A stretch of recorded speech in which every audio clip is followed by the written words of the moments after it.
Bismillahirrahmanirrahim. Assalamu alaikum and welcome to my channel English Superstars.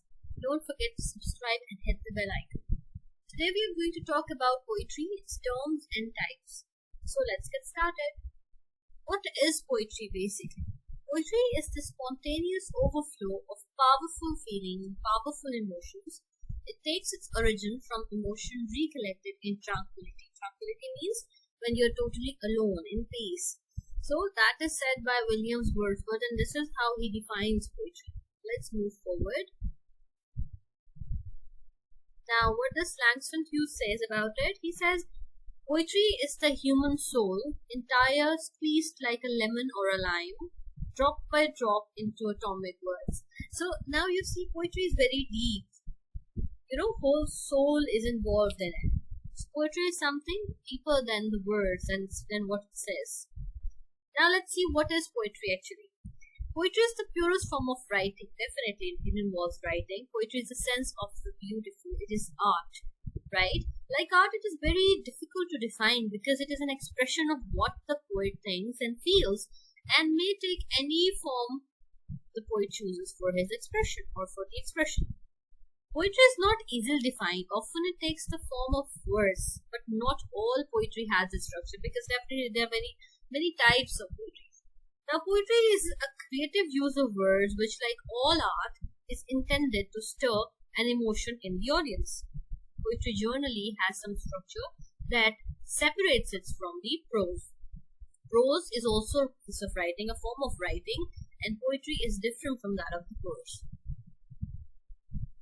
So, one more thing, that poetry is totally different from the prose, given that the qualities, the types, and the form that it involves.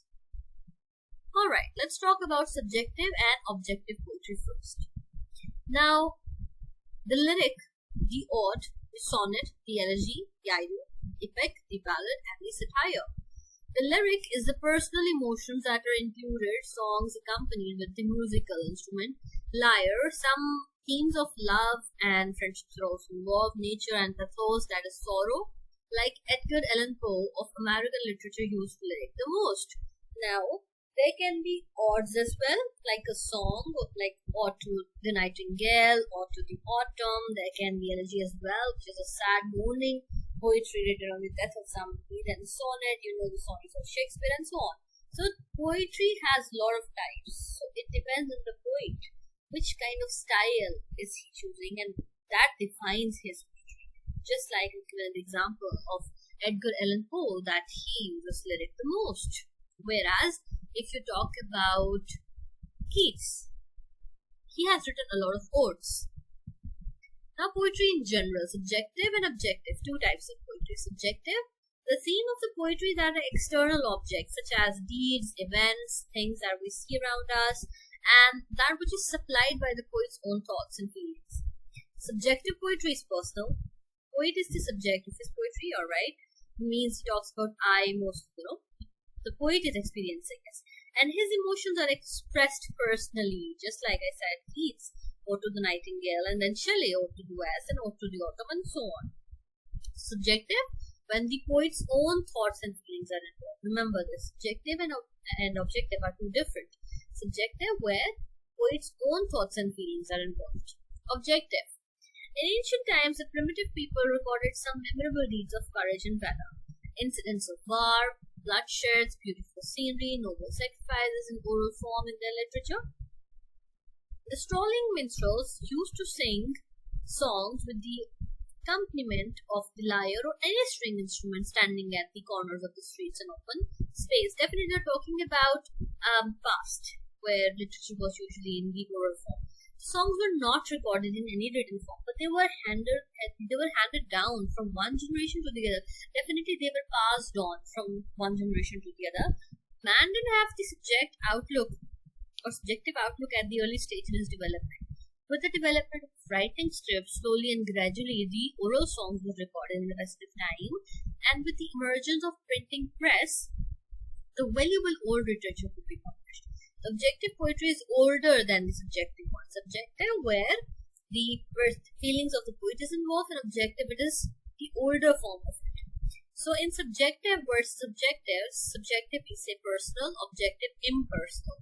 Self-expression inspired by our own experience, feelings and thoughts of the poet, or the personal feelings are involved, that is subjective.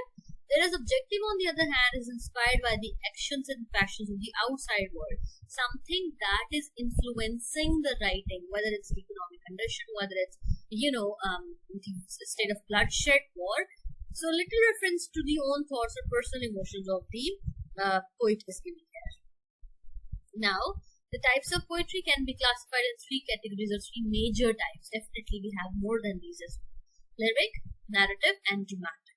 Examples of free verse poems and fixed form poems can be, could be any of these types or even a combination of any of them. It's not necessary that one poetry is having a clear distinction of only one type of poetry. It can also have an amalgamation of two types, right? And emerge in a new form. Types of poetry is now, let's see what we have in front of us. We have narrative, lyric, and dramatic. Narrative, epic, ballad, monologue, tale. Okay, so these are the ones that were mentioned above as well, but now we have divided them into three types. Just like ode was mentioned above, elegy was mentioned, sonnet was mentioned, and now in dramatic, tragedy, comedy, tragicomedy, drama, and masque, so on. So these are the types of poetry that are there. Major three types: narrative, lyric, and dramatic, whereas they are further divided into many further distinctions, or you can say categories. So that is all for today. I hope you like the video. If you do, please give it a big thumbs up. I need your support. Subscribe to my channel and share the videos as well. Thank you so much for your time. Have a very good day. Bye-bye.